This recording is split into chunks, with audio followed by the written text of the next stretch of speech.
नमस्कार विद्यार्थी मित्रांनो. तर कसे आहात? हा नेहमीच आपुलकीचा आणि जिव्हाळ्याचा प्रश्न मी तुम्हाला विचारते आहे. शाळा जरी बंद असल्या तरी आपलं शिक्षण मात्र चालूच असणार आहे. चला तर मग आज आपण इतिहासाचा 6वा पाठ अभ्यासणार आहोत. या पाठाचं नाव वहीत लिहून घ्या. वही आणि पेन घेऊन सज्ज राहा. तर आपल्याला हा 6वा पाठ शिकायचा आहे. स्वातंत्र्य चळवळीच्या युगास आरंभ. परत एकदा सांगते, पाठ 6वा स्वातंत्र्य चळवळीच्या युगास आरंभ हा पाठ आपण आज अभ्यासणार आहोत.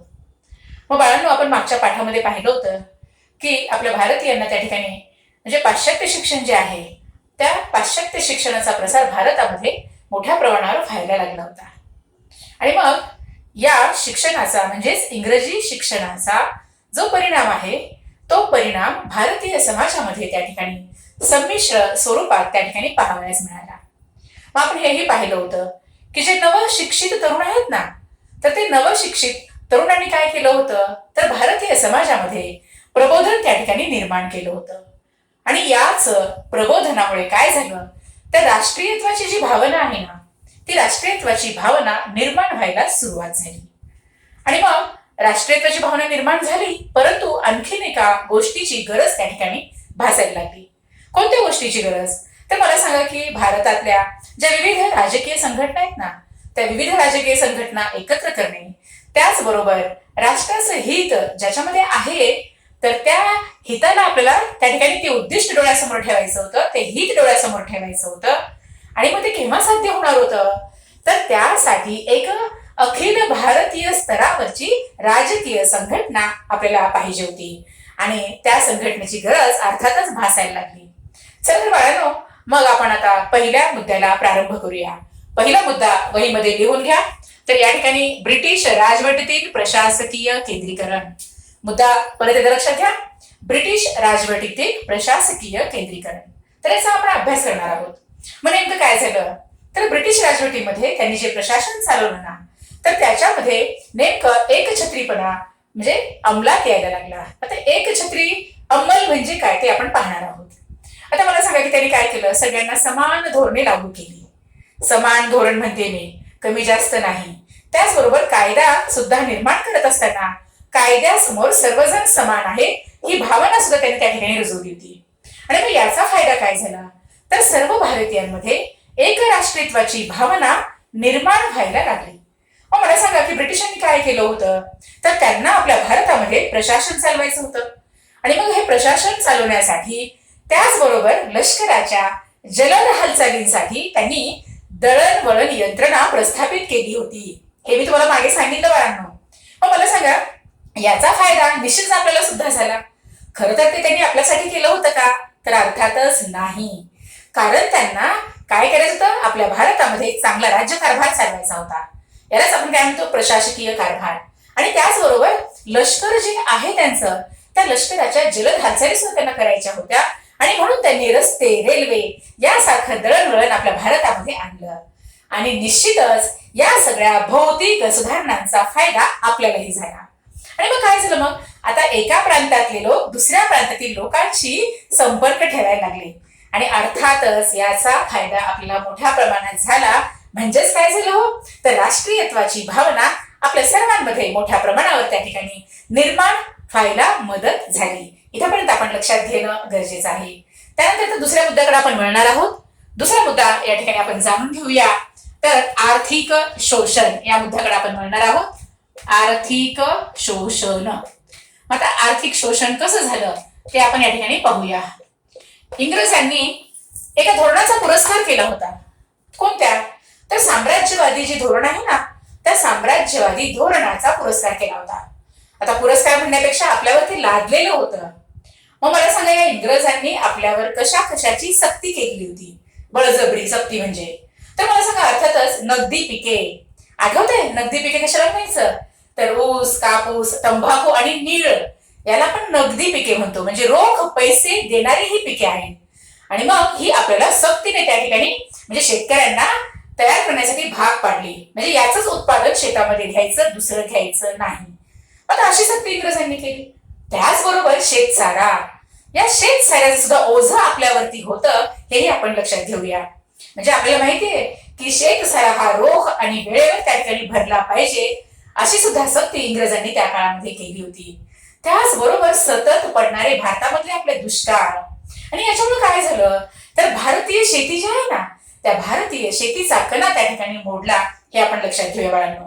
मग मला सांगा, हे झालं शेतकऱ्यांच्या बाबतीमध्ये. मग आता आपण थोडं कामगारांकडे वळूया. कामगारांची परिस्थिती काय होती, तर भांडवलदारांनी कामगारांचं आर्थिक शोषण करायला सुरुवात केली होती.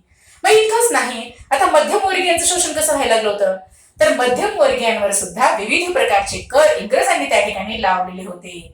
याचा अर्थ बाळांनो असा आहे की या सगळ्या कचाट्यामध्ये, या तावडीमध्ये आपण सगळेजण त्या ठिकाणी सापडलेले होतो, आणि अशा प्रकारचं आपलं आर्थिक शोषण व्हायला लागलं. आणखीन काय मला सांगा, तर जे पारंपरिक उद्योगधंदे होते ना आपले, ते पारंपरिक उद्योगधंदे या ठिकाणी बंद पडले. आणि मग अर्थातच आपल्या भारतातली जितकी संपत्ती इंग्लंडला नेता येईल ना, तितकी संपत्ती इंग्रज त्या ठिकाणी आपल्या जीवावर न्यायला लागले. हे आपण लक्षात घेणं गरजेचं आहे. अर्थातच आता पुढच्या मुद्द्याकडे आपण वळणार आहोत. पुढचा मुद्दा बाळांनो वहीमध्ये लिहून घ्या, पाश्चात्य शिक्षण. बघा, पुढचा मुद्दा आपल्याला या ठिकाणी लक्षात घेणं गरजेचं आहे. पाश्चात्य शिक्षण. आता मला सांगा की पाश्चात्य शिक्षणाचा परिणाम काय झाला, तर पाश्चात्य शिक्षणामुळे काय व्हायला लागलं, तर काही कल्पना ज्या आहेत ना, मग त्याच्यामध्ये स्वातंत्र्य, समता, बंधुता, लोकशाही, ह्या ज्या कल्पना आहेत ना, या कल्पना आपल्यामध्ये विकसित व्हायला लागल्या. या कल्पनांचा आपण स्वीकार केला, हे आपण लक्षात घेऊया. त्याचबरोबर मला सांगा की काही मूल्य जी आहेत ना, ती मूल्य सुद्धा आपण आत्मसात केली. मग मूल्य कोणकोणती होती, तर बुद्धिनिष्ठा, राष्ट्रवाद, मानवतावाद यासारख्या मूल्यांचा आपण त्या ठिकाणी स्वीकार केलेला होता. आणि मग अर्थातच कशामुळे झालं, अर्थातच हे पाश्चात्य शिक्षणामुळे त्या ठिकाणी आपण केलं. मला सांगा, आपल्या भारतीय लोकांमध्ये एक जिद्द असते, म्हणजे सगळ्या भाषा त्या अवगत करतात. आणि मग अर्थातच इंग्रजी सुद्धा आली. इंग्रजी कशा मागे राहील, आणि या इंग्रजी भाषेमुळे सुद्धा मोठ्या प्रमाणात त्या ठिकाणी चालना मिळालेली होती. आणि असा फायदा आपल्याला या पाश्चात्य शिक्षणाचा त्या ठिकाणी झाला, हे आपण लक्षात घेणं गरजेचं आहे. आता आपण पुढच्या मुद्द्याकडे वळणार आहोत. आता पुढचा मुद्दा आपल्याला असा लिहून घ्यायचा आहे की जे प्राचीन इतिहास आहे ना आपला, तर प्राचीन भारतीय इतिहासाचा अभ्यास आपण कशा प्रकारे केला, ते थोडक्यात आपण अभ्यासणार आहोत. मग इंग्रजांनी काय केलं, तर इंग्रजांनी कोलकाता या ठिकाणी एशियाटिक सोसायटीची स्थापना केली. परत एकदा सांगते की इंग्रजांनी कोलकाता या ठिकाणी एशियाटिक सोसायटी याची स्थापना केली. कशासाठी केली असेल स्थापना, तर मला सांगा, या ठिकाणी संस्कृत भाषेचा अभ्यास करण्यासाठी त्याची स्थापना केली. मग इथं कोण कोण अभ्यास करायला लागले, तर अर्थातच पाश्चिमात्य जे विद्वान होते ना, ते पाश्चिमात्य विद्वान आणि अर्थातच भारतीय विद्वान सुद्धा या संस्कृत भाषेचा अभ्यास त्या ठिकाणी करायला लागले. आता मला सांगा, पाश्चिमात्य विद्वान, त्यानंतर भारतीय विद्वान, हे सगळे संस्कृत भाषेचा अभ्यास करत असतानाच आणखी कुठल्या भाषा त्यांनी अवगत करायला सुरुवात केली, किंवा आता मला सांगा फारशी भाषा असेल, त्या फारशी भाषेचा अभ्यासाला सुद्धा सुरुवात केली. इतर काही भाषा असतील ना, त्या भाषा अवगत करून त्याची जी हस्तलिखिते असतात ना, त्या हस्तलिखितांवर त्याचं संशोधन करून त्या ठिकाणी म्हणजे लोकांच्या समोर आणायला त्यांनी सुरुवात केलेली होती. म्हणजे अर्थातच हे काम म्हणावं तितकं सोपं नाही. पण याच्यामध्ये आपले दोन भारतीय विद्वान आपल्याला अभिमानाने सांगता येऊ शकतात. तर ते दोन भारतीय विद्वान कोणकोणते आहेत, तर याच्यामध्ये डॉक्टर भाऊ दाजी लाड यांचा उल्लेख आपल्याला आवर्जून करावा लागेल. आणि त्यानंतर दुसरे जे विद्वान आहेत ते म्हणजे डॉक्टर रा गो भांडारकर. या दोन व्यक्तींचा निश्चित या ठिकाणी आपल्याला उल्लेख करणं गरजेचं आहे. आणि यांनी मग म्हणजे या पाश्चात्य आपण जर पाहिलं की जुनी जे आपले प्राचीन इतिहास आहे ना, त्या प्राचीन इतिहासाचं संशोधन करण्यावर त्या ठिकाणी त्यांनी मोठ्या प्रमाणावर भर दिलेला होता. हे निश्चितच या ठिकाणी आपण जाणून घेणं गरजेचं आहे. आता मला सांगा, पुणे या ठिकाणी भांडारकर प्राच्य विद्या संशोधन मंदिर आजही 100 वर्षापासून त्या ठिकाणी कार्यरत आहे. हे आपल्याला या ठिकाणी आवर्जून सांगावंसं वाटतं. तर मग चला तर बाळांनो, इथपर्यंत आपल्याला त्या ठिकाणी समजलं आहे. त्यानंतर पुढचा मुद्दा आपण पाहणार आहोत. पुढचा मुद्दा वहीत लिहून घ्या, वृत्तपत्रांचं कार्य. आता मला सांगा, वृत्तपत्रांनी काय कार्य केलं, तर त्या काळामध्ये वृत्तपत्रांनी अधिक प्रभावीपणे काम करायला सुरुवात केली. मग मला सांगा, इंग्रजी भाषा असेल, त्याचबरोबर इतर ज्या प्रादेशिक भाषा होत्या ना, तर इंग्रजी आणि इतर प्रादेशिक भाषांमधून वृत्तपत्रे त्याचबरोबर नियतकालिके सुद्धा त्या ठिकाणी छापून येऊ लागली. किंवा त्याच्यावर लेखन केलं जाऊ लागलं.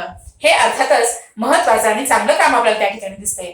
मग याचा परिणाम काय झाला, तर याच्यामुळे काय झालं, राजकीय आणि सामाजिक जागृती जी आहे ना ती मोठ्या प्रमाणावर व्हायला लागली. आणि मग आता मला सांगा की सरकारवर टीका करायचं असेल तर वृत्तपत्रासारखं दुसरं माध्यम नाही बाळांनो.